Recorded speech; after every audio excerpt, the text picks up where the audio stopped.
उत्तिष्ठ नरशार्दूल कर्तव्यं दैवमाह्निकम् उत्तिष्ठोत्तिष्ठ गोविन्द उत्तिष्ठ गरुडध्वज उत्तिष्ठ कमलाकान्त त्रैलोक्यं मङ्गलं कुरु उत्तिष्ठोत्तिष्ठ गोविन्द उत्तिष्ठ गरुडध्वज उत्तिष्ठ कमलाकान्त त्रैलोक्यं मङ्गलं कुरु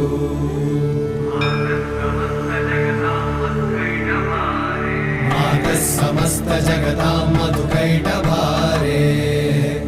वक्षो विहारिणि मनोहर दिव्यमूर्ते श्रीस्वामि निश्रित जनप्रिय दानशीले श्रीवे